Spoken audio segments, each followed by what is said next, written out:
Thank you. And now, Pastor Comparet. The identification of the Anglo-Saxon, Scandinavian, and Germanic peoples as the surviving members of the race of Israel leaves us with two other questions to answer. First, who are the Jews? And second, was Jesus Christ a Jew? To answer these questions, we must first define what we mean by Jew. The muddled thinking of most people on this subject is due to the fact that they never know just what they do mean by Jew. Sometimes they mean a Jew by religion, regardless of his race, for Negroes and Chinese have been converted to Judaism. Or sometimes they mean a Jew by race, regardless of his religion. For example, Premier Ben-Gurion of the Jewish nation in Palestine is a Buddhist by religion, though a Jew by race. And usually people don't even know which of these two they mean. Since it can be answered quickest, let us first take the question, was Jesus Christ a Jew by religion? The answer is clearly no. Jesus had the true religion of the Old Testament, found in the Law and the Prophets, and he constantly rebuked the Jews for having abandoned this for Judaism under the Babylonian Talmud, which in his day was called the tradition of the elders. In Matthew 5, verses 17 and 18, he said, "Think not that I am come to destroy the law or the prophets. I am not come to destroy, but to fulfill.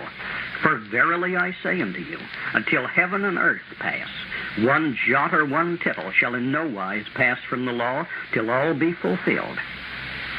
Jesus constantly rebuked the Jews for their apostasy, for setting aside the laws of God in favor of the tradition of the elders. This Talmudic Judaism was very different from the religion we find in the Old Testament. The late Rabbi Stephen F. Wise, Chief Rabbi of the United States, expressed it so clearly that I can't improve on his words. He said, "The return from Babylon and the adoption of the Babylonian Talmud marks the end of Hebrewism and the beginning of Judaism." Since the true religion of the Old Testament was the religion of the real Hebrews, not Jews, the learned rabbi was right in calling it Hebrewism, and noting that it came to its end when the Talmud, then called the tradition of the elders, was adopted, and that this was the beginning of a new religion, Judaism. So we read in Matthew 15, verses 1 to 9, "Then came to Jesus scribes and Pharisees, which were of Jerusalem, saying, Why do thy disciples transgress the tradition of the elders? For they wash not their hands when they eat bread. But he answered and said unto them, Why do ye also transgress the commandment of God by your tradition? Ye hypocrites, well did Isaiah prophesy of you, saying, This people draweth nigh unto me with their mouth, and honoreth me with their lips, but their heart is far from me. But in vain do they worship me, teaching for doctrines the commandments of men." The same incident is found also in Mark 7, verses 5 to 13. In John 5, verses 37 to 46, Jesus told the Jews, "The Father himself which hath sent me hath borne witness of me. Search the Scriptures, for in them ye think ye have eternal life, and it is they which testify of me. For had ye believed Moses, ye would have believed me, for he wrote of me." Again in John 8, verses 54 and 55, he said, "It is my Father that honoreth me, of whom ye say that he is your God, yet ye have not known him." In John 15, verse 23, Jesus said, "He that hateth me, hateth my Father also." In the 21st chapter of Matthew, Jesus summed up the position of the Jews by saying that even the tax collectors and the harlots could enter the kingdom of God before the Jews. Surely Christ's entire ministry was a complete demonstration that he was not a Jew by religion. Then, was Jesus a Jew by race? To answer this, we must trace the racial ancestry of both Jesus and the Jews. Jesus Christ was a pure-blooded member of the tribe of Judah, and no true Judahite was a Jew by race, as we shall see. Jesus' ancestry is given in both the first chapter of Matthew and the third chapter of Luke. Both of them show that he was a descendant of the patriarch Judah through one of his twin sons, Phares. By his mother Mary, he came through the line of David and Nathan, the brother of Solomon, as traced in the 3rd chapter of Luke. Jesus Christ was therefore a pure-blooded Israelite of the tribe of Judah, as Paul says in Romans 9, verses 4 and 5. Now, let us trace the racial descent of the Jews. First, let us note that the Jews were not and are not Israelites. Yes, I know you've been taught that Jew and Israelite were the same thing, but no greater falsehood was ever taught, as we shall see. Let us get the first proof of this from Jesus Christ himself.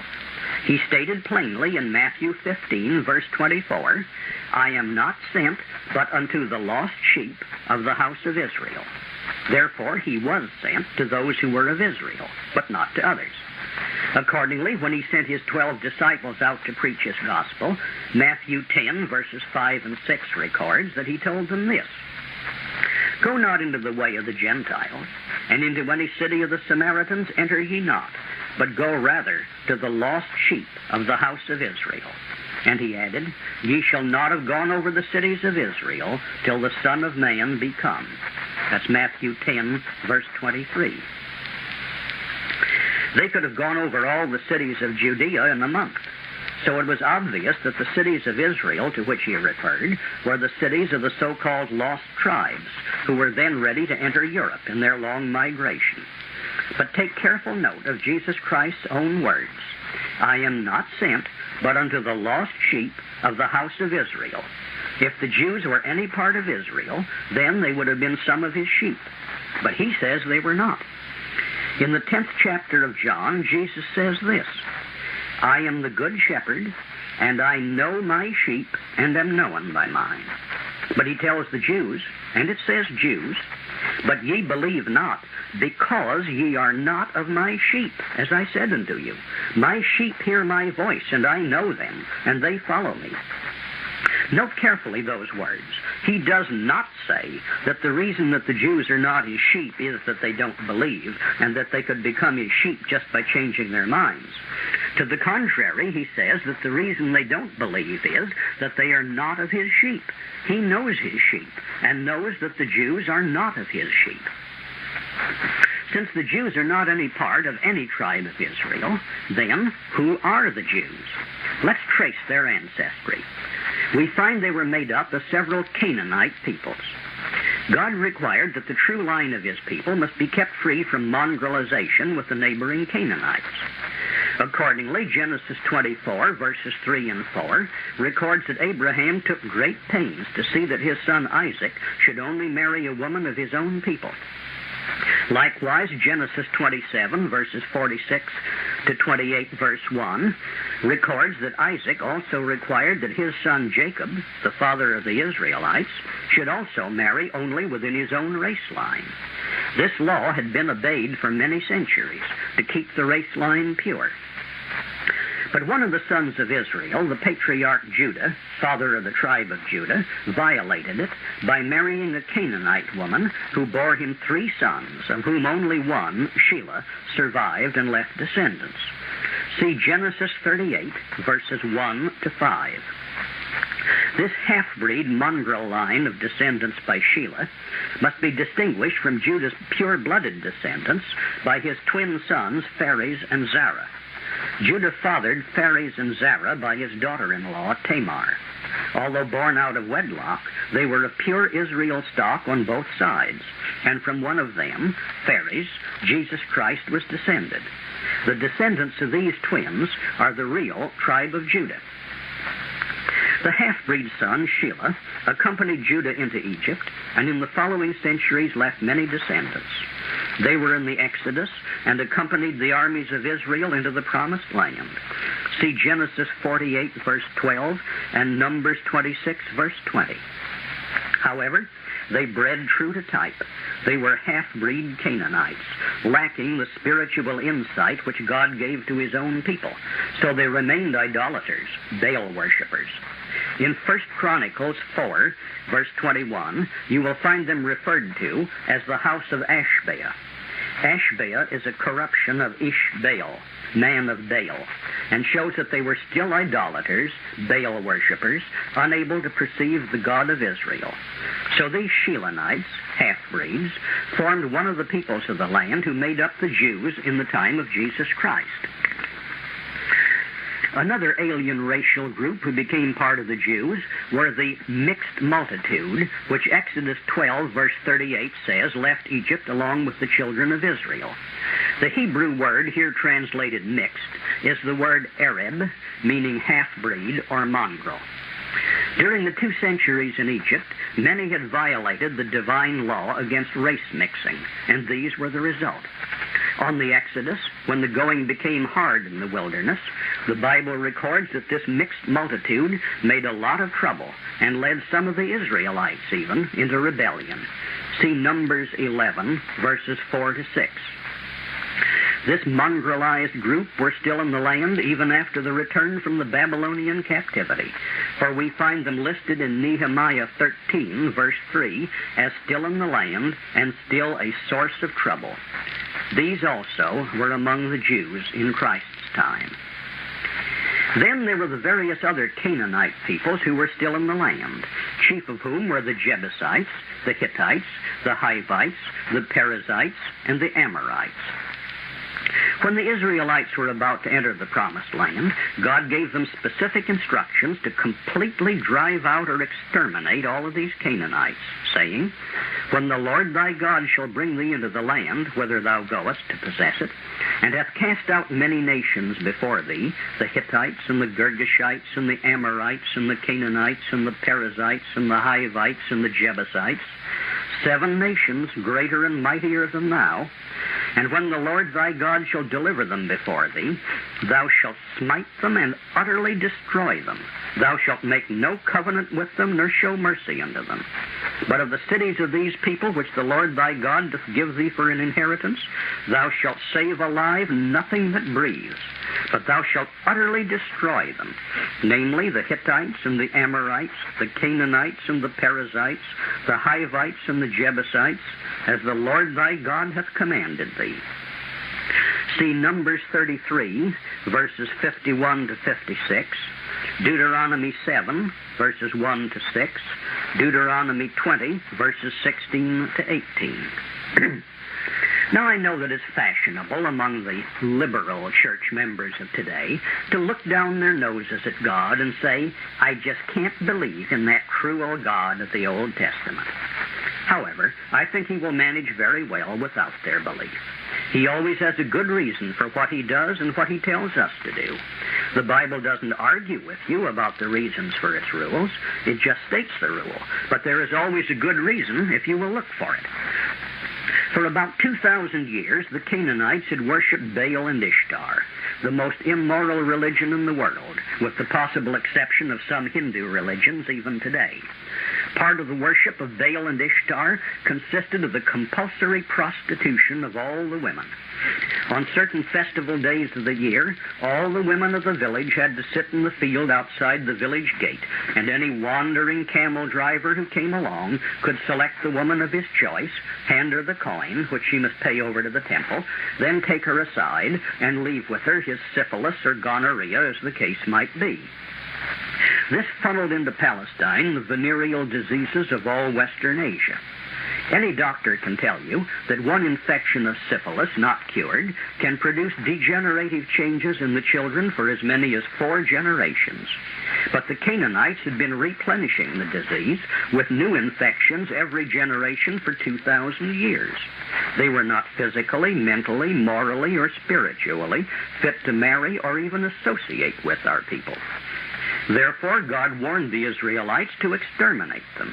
If you do not, he warned them, you will have integration. Your children will grow up with theirs as playmates. They will intermarry until you become as badly polluted as they are, and I will have to destroy you as I am commanding you to destroy them, and for the same reason.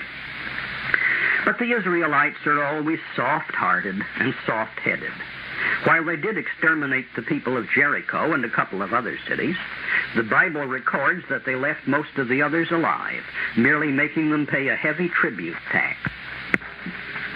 For example, the city later named Jerusalem was named Jebus at the time the Israelites came in. The Bible records that the Jebusites were neither killed nor driven out, but continued to live among the people of the tribes of Judah and Benjamin. See Joshua 15, verse 63, Judges 1, verse 21, and 19, verses 10 to 12. 1 Chronicles 11, verses 4 to 9, and 2 Chronicles 8, verses 7 and 8. Even after the people of the southern kingdom of Judah returned from the 70 years' captivity in Babylon, the Jebusites were still in the land, and some of the people were intermarrying among them. See Ezra 9, verses 1 and 2, and Nehemiah 13, verses 23 to 29. And the Bible records the same thing as to the various other Canaanite peoples. Further proof of this is found in various places, such as Ezekiel 16, verses 1 to 3. Again, the word of the Lord came unto me, saying, Son of man, cause Jerusalem to know her abominations, and say, Thus saith the Lord God unto Jerusalem, Thy birth and thy nativity is of the land of Canaan. Thy father was an Amorite, and thy mother was a Hittite. Now God could not have said this truthfully as to any real Israelite. But he was not saying it to Israelites. He said it to the city of Jerusalem and her people. These were in large part Canaanite Jews, and they had gained power in the manner by which Jews always gain it. Hence, Jerusalem was becoming more and more corrupt, as most of the prophets record. They surrounded and became the influential advisors of the kings of Judah. Just as today they surround and make up almost all of the influential advisors of our president. We find clear proof of this in Isaiah 3, verses 8 and 9, where he says, For Jerusalem is ruined, and Judah is fallen, because their tongue and their doings are against the Lord, to provoke the eyes of his glory. The show of their countenance doth witness against them, and they declare their sin as Sodom. They hide it not. Woe unto their soul, for they have rewarded evil unto themselves. Now in China, where their rulers were Chinese, you couldn't say that the show of their countenance doth witness against them, for their faces would be just like those of the rest of the Chinese. And in Sweden, where their ruling class were Swedes, you couldn't say that their faces were a witness against them, for they'd be the same kind of Swedish faces as the rest of the people had. But in Jerusalem, the faces of the Canaanite, Jebusite Jews identified them and were a witness against them. The real Israelites were not hook-nosed. The ancient kings of Egypt, Assyria, and Babylon were very vain about their military conquests, and they left carved stone monuments telling how they had captured this city and that one, killed so many people and enslaved the others, and so forth. And on these monuments, they usually also had carved in the stone pictures of the captive people. Whenever they showed Israelites, the faces had straight noses and were generally of the Anglo-Saxon type. But when they showed Canaanites, the faces were those of typical hook-nosed Jews. Therefore, the faces of the Canaanite, Jebusite Jews who had gained controlling power as merchants, bankers, advisors of the king, the wealthy ruling class, identified them as separate from the real Israelites. The show of their countenance doth witness against them. And they had indeed ruined the kingdom of Judah. Now go back and read the many places where Isaiah, Jeremiah, and Ezekiel condemn the wickedness which was found in Jerusalem. Don't you find the same conditions existing today in New York, Chicago, Los Angeles, and Washington, D.C., where large numbers of the same people have gained power through their wealth? So we find that there were still large numbers of Canaanites in the land, integrated with the real Israelites and Judahites, and bringing the lowering of standards which integration always brings. Look at the city of Washington, D.C., for example. Besides the Jebusites in Jerusalem, the Bible records that the other Canaanite peoples, the Hittites, the Hivites, the Perizzites, and the Amorites, were not exterminated nor driven out, but merely conquered and made to pay a tribute tax and left in the land to be integrated with the people and corrupt them. So these Canaanites were another element of the Jews in the time of Jesus Christ. You will remember that when the people of Israel left Egypt, they were accompanied by a mixed or mongrel multitude. The same is true of the return of the remnant of the people of the kingdom of Judah from their captivity in Babylon. The books of Ezra and Nehemiah record the return. They show that the total number who returned was 42,360. But they also show that among these were many who were not Israelites of any tribe.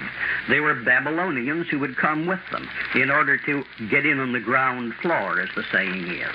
And they had even infiltrated into the priesthood. But it says that these sought their register among those who were reckoned by genealogy, but they were not found. When you add up the total of all these other elements listed in Ezra and Nehemiah, they equal 8,381 of these alien Babylonians, or about 1/5 of all the people who returned from Babylon to Palestine. So they also formed another element of the Jews of the land in Jesus Christ's time. Now one more, and we complete the list, and that is the Edomites. You will remember that Esau and Jacob were twin brothers.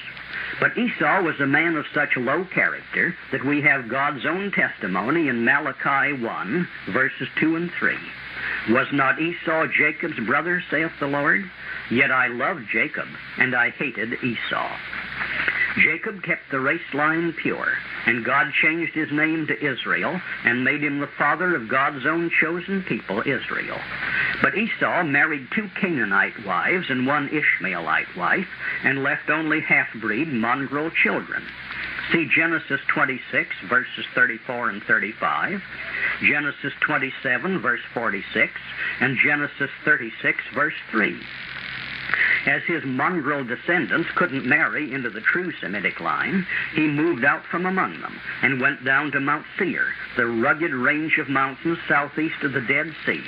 And this land was called Edom, or occasionally by the Grecianized form of the word, Idumea. Thereafter his descendants were called Edomites.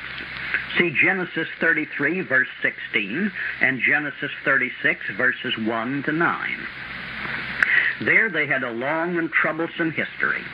Esau's grandson was Amalek, father of the tribe of Amalek, who were such an evil lot that in Exodus 17, verses 14 to 18, God said that he would have perpetual war with Amalek until they were all destroyed. The Edomites constantly harassed the southern portions of Israel until King Saul beat them off about 1087 B.C. But Saul disobeyed God's command to exterminate them, and for this disobedience God deposed him as king in favor of David. See 1 Samuel 15, verses 1 to 26. But even David didn't exterminate them, and there was a long history of wars between Edom and Israel, later between Edom and Judah. You will find it set out in 2 Kings, chapters 8 and 14, and in 2 Chronicles, chapters 20 and 25. The whole book of Obadiah is devoted to God's condemnation of Edom's treacherous attack upon the kingdom of Judah when Judah was being conquered by Babylon. During the Babylonian captivity of Judah, the land lay nearly empty. And during this period, the people of Edom, partly from opportunity and partly from pressure against them from the east, moved over into the vacant southern half of the old kingdom of Judah. See Funk and Wagner's New Standard Bible Dictionary, pages 198 and 199, and Scribner's Dictionary of the Bible, volume 2, pages 644 and 645. From this new area, they continued to harass the little nation which returned from Babylon. By about the year 142 B.C., the returned exiles of Judah won complete independence under the Maccabean line of kings. And about 120 B.C., John Hyrcanus, one of the Maccabee kings, conquered the Edomites. But he, too, instead of exterminating them, took them into his kingdom, offering them full citizenship if they would give up their paganism and adopt the religion of Judaism. This they did, and from 120 B.C., they were full citizens of the kingdom. See Josephus, Antiquities of the Jews, Book 13, Chapter 9, and see also the Jewish Encyclopedia, Volume 5, page 41. By the year 69 B.C., incompetent leadership and rising intrigue within the Maccabean monarchy, together with the rising power of Rome in Western Asia, gave opportunity to Antipater, also called Antipas, an Edomite chieftain and founder of the Herodian family, to rise to power. By bribery, boldness, and military skill, he gained the favor of Rome, and the Romans made him procurator or governor of Judea. His son, Herod I, beginning as governor of Galilee, used the same methods to secure appointment as king of Judea in 40 B.C., and by 37 B.C. he had gained complete control of Judea. He maintained himself in power by extreme ruthlessness and by bribery, for which he taxed the people very heavily. So the New Deal, Raw Deal, and New Horizons are not so new after all. This is the same Herod who had all the little male children in Bethlehem murdered, trying to murder Jesus Christ in his infancy. His son, Herod Archelaus, held the governorship. The Romans wouldn't trust him with the crown, for 10 years of astonishingly evil misrule, from 4 B.C. to 6 A.D., after which the Romans convicted him of crimes and removed him.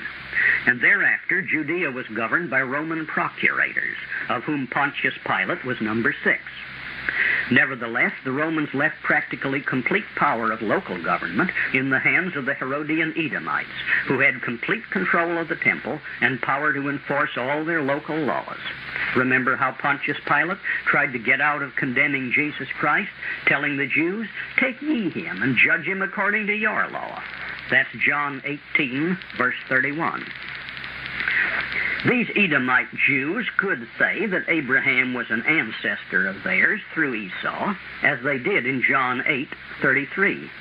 But this Hebrew blood through Esau had been diluted to the vanishing point by 1,700 years of marrying only people of Canaanite racial stocks.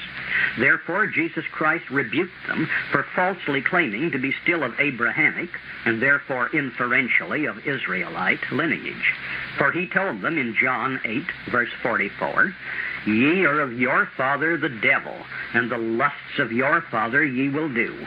He was a murderer from the beginning, and abode not in the truth, because there is no truth in him." You should very carefully reread the 8th chapter of John, verses 31 to 47. These were Jews to whom Jesus was speaking, and the Bible identifies them as Jews.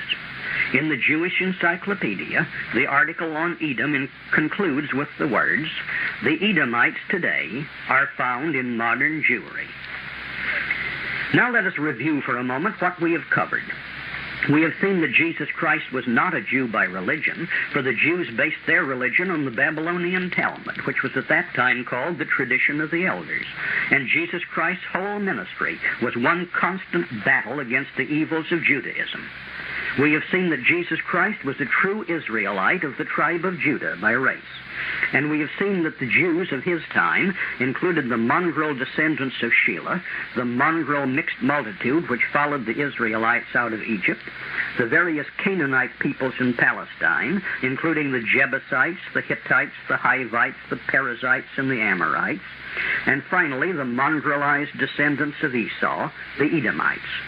Now do you understand why Jesus Christ, who said that he was only sent to the lost sheep of the house of Israel, told the Jews, "I know my sheep, and they know me.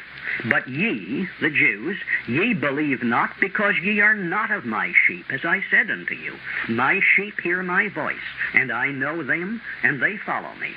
That's in the 10th chapter of John.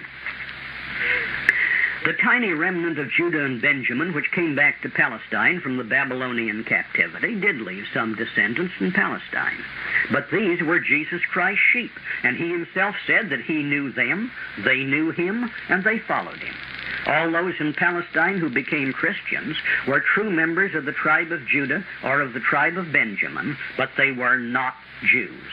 And the Jews were not members of Judah, Benjamin, or any other Israelite tribe, for Jesus Christ himself said they are not of his sheep. Now we know who it was who constituted the Jews in Jesus Christ's time. If you want to bring it down to date and find out who are the Jews in our own day, we must add one more racial element. Of course, the descendants of the Jews of Jesus Christ's day are among them, but there is also another element, the Khazars. These make up the Slavic and Germanic Jews of today. Meanwhile, we must return to the Jews of Palestine for a few words. As you know, by A.D. 68, the Romans had found the rascality of the Palestinian Jews so intolerable that they began the campaign which resulted in the fall of Jerusalem in A.D. 70. Nearly all the Jews were then expelled from Palestine, and most of them migrated in large numbers to what was then called Byzantium, later called Constantinople, and today is known as Istanbul, facing the Bosphorus, outlet of the Black Sea. Here again they demonstrated the truth of the Bible's lesson, that conduct is the product of character. Or in Jesus Christ's own words, "Ye are of your father the devil, and the lusts of your father ye will do." By about the year 300 A.D., their rascality had again become so intolerable that they were again expelled, and they moved northeast across the Black Sea into the Khazar kingdom. About the year 150 A.D., the Khazars, an Asiatic people related to the Turks, migrated westward from Central Asia and established a great empire which covered what is today southwestern Russia, north of the Aral Sea, the Caspian Sea, and the Black Sea, and including the Don and Dnieper valleys and the Crimea.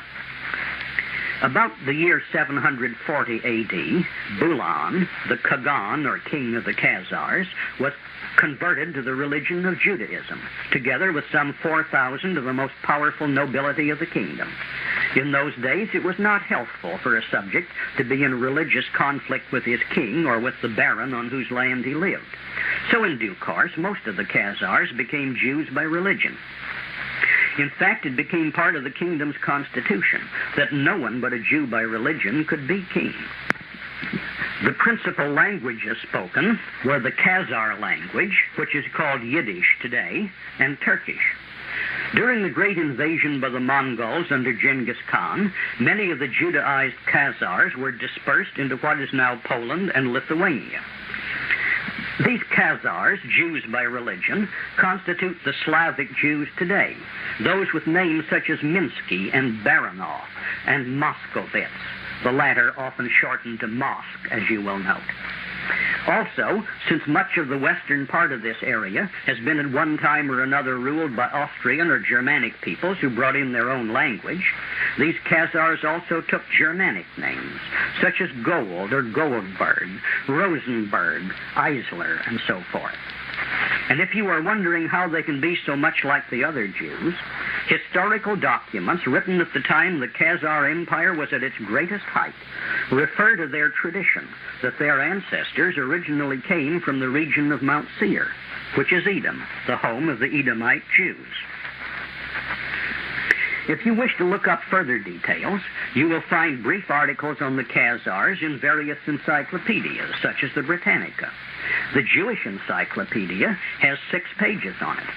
In some, it is spelled Khazar, in others, Chazar, and even other variations.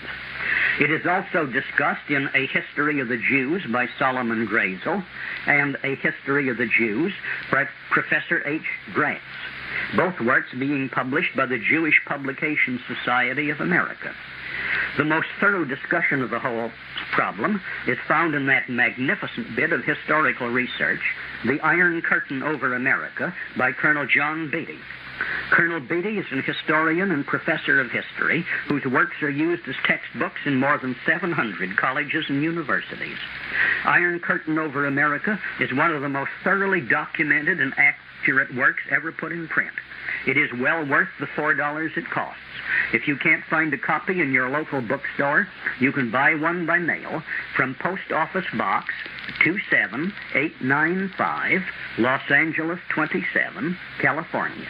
It should be in the library of every patriotic American and every good Christian. Perhaps you are now wondering, why does my Bible sometimes speak well of the Jews?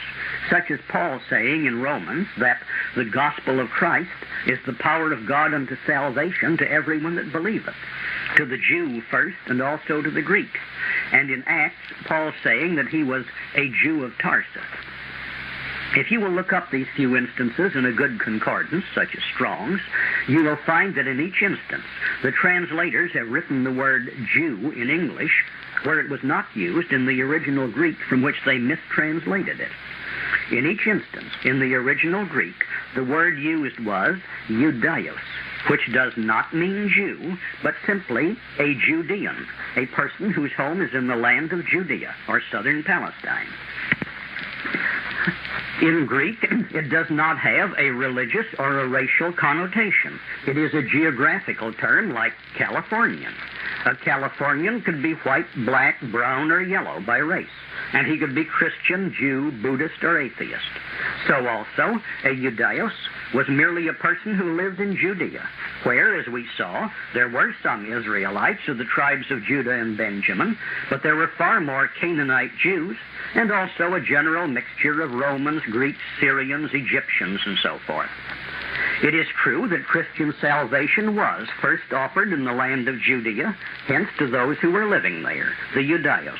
And later, as the apostles traveled from city to city, it was soon offered to the Greeks. But it was never offered to the Jews as a preferred class, for you will remember that Jesus Christ taught only in impossible-to-understand parables when there were Jews around, and explained them privately to his disciples, explaining that he spoke among the Jews only in parables, lest at any time they should be converted and their sins should be forgiven them. Both Matthew 13, verses 10 to 15, and Mark 4, verses 10 to 12, record this. Jesus Christ was taking great pains to see that the Jews could not understand Christianity and be converted. He was preaching only to the lost sheep of the house of Israel, the members of the tribes of Judah and Benjamin, which he said were his sheep, who knew his voice and followed him. The Jews he rejected as the children of their father, the devil. Now, to sum it all up, the Jews are not and never were any part of any tribe of Israel. They include various mixtures of Egyptian, Babylonian, and Canaanite peoples, the Edomites, and later also the Khazars. Jesus Christ was a pure-blooded Israelite of the tribe of Judah without any Jewish ancestry, and he was not a Jew by religion. Now think this over carefully. The group of nations which we loosely group under the term Anglo-Saxon, including the people of the British Isles, the Scandinavian nations, nearly all of Germany, Holland, some few of the people of France and Belgium, with the closely related people found in Austria, some of the Swiss, some of the Hungarians and North Italians, and their descendants now living in the United States, Canada, Australia, and South Africa. These people are the living descendants of the Israel of the Bible, blood brothers of our Savior, Jesus Christ. Aren't you proud of your ancestry?